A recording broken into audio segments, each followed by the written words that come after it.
पिछले कुछ दिनों से आप लोग दरबार मूव को लेकर अलग अलग खबरें सुन रहे हैं। कुछ लोग कह रहे हैं कि दरबार मूव होना चाहिए, कुछ लोग कह रहे हैं कि दरबार मूव नहीं होना चाहिए। तो हमने सोचा कि सबसे पहले आप लोगों को ये जानकारी होनी चाहिए कि दरबार मूव है क्या।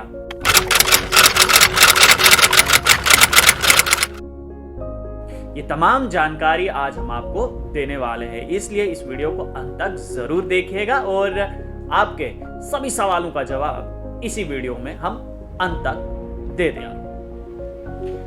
149 साल पुरानी परंपरा के अनुसार 6 महीने दरबार जम्मू में रहता है और 6 महीने दरबार श्रीनगर में रहता है। यानी कि आसान भाषा में कहें तो गर्मियों के समय दरबार श्रीनगर की तरफ चले जाता है और सर्दियों के समय दरबार जम्मू की तरफ आ जाता है।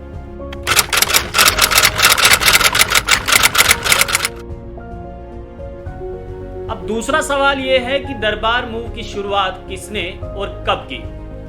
आपको बता दें कि दरबार मूव की शुरुआत जम्मू कश्मीर के महाराजा रणवीर सिंह ने सन 1872 में की थी। जम्मू कश्मीर के महाराज रणवीर सिंह ने श्रीनगर को जम्मू और कश्मीर की दूसरी राजधानी करार किया था। पहली राजधानी जम्मू ही थी। हालांकि इसके पीछे उस समय अपने अलग कई तर्क और विचार पेश किए गए थे। पहले ट्रीटी ऑफ अमृतसर सन 1846 के दौरान जम्मू और कश्मीर क्षेत्र डोगरा साम्राज्य के अंतर्गत आता था। कश्मीर के लोगों को खुशी देने के लिए श्रीनगर को 6 महीने के लिए राजधानी करार किया गया था। जम्मू को बाकी के बचे 6 महीने के लिए राजधानी करने के लिए कहा गया था।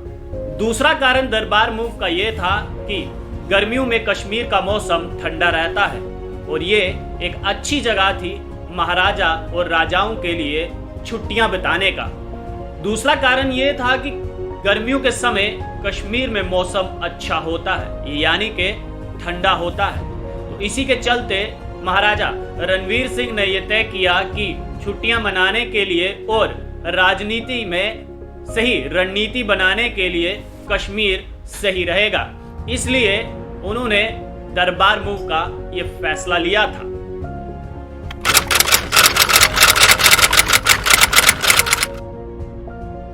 माना जाता है कि इस समय जब भी दरबार मूव की प्रक्रिया शुरू की जाती है तो सालाना 200 करोड़ का खर्चा आता है। यानी कि ट्रकों में फाइलों को लोड करने के लिए और जम्मू से श्रीनगर और श्रीनगर से जम्मू लाने में सालाना जो खर्चा आता है वो 200 करोड़ का है।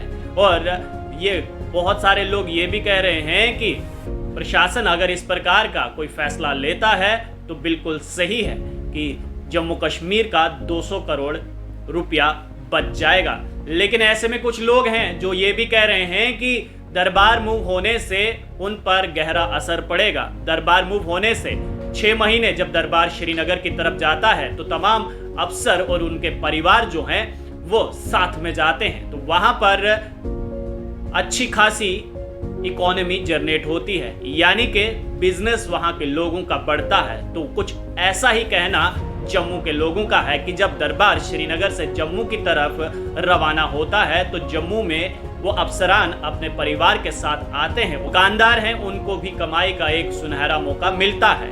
तो यहाँ पर सवाल ये उठता है कि अगर 149 साल पहले ये परंपरा शुरू की थी महाराजा रणवीर सिंह ने, तो क्या अब इस परंपरा को खत्म कर दिया जाएगा। कुछ लोग तो कह रहे हैं कि इस परंपरा को खत्म कर देना चाहिए ताकि जम्मू कश्मीर का 200 करोड़ बच जाए। तो कुछ लोग ये तर्क दे रहे हैं कि इस परंपरा को महाराजा रणवीर सिंह ने शुरू किया था, इस परंपरा को ऐसे ही चलते रहना चाहिए ताकि ये परंपरा ऐसे ही आगे एक मिसाल बनती रहे और इस परंपरा के अनुसार जम्मू और कश्मीर दोनों संभागों में आर्थिक व्यवस्था बनी रहे। आपकी क्या राय है? क्या दरबार मूव खत्म होना चाहिए या फिर नहीं? अपनी राय कमेंट बॉक्स में जरूर दीजिएगा। अगर आपको ये दरबार मूव की कहानी अच्छी लगी हो तो वीडियो को शेयर कीजिएगा, लाइक कीजिएगा और अपनी राय कमेंट बॉक्स में जरूर दीजिएगा। फेसबुक पर देख रहे हैं तो पेज को लाइक कीजिएगा, यूट्यूब पर देख रहे हैं तो चैनल को सब्सक्राइब जरूर कीजिएगा।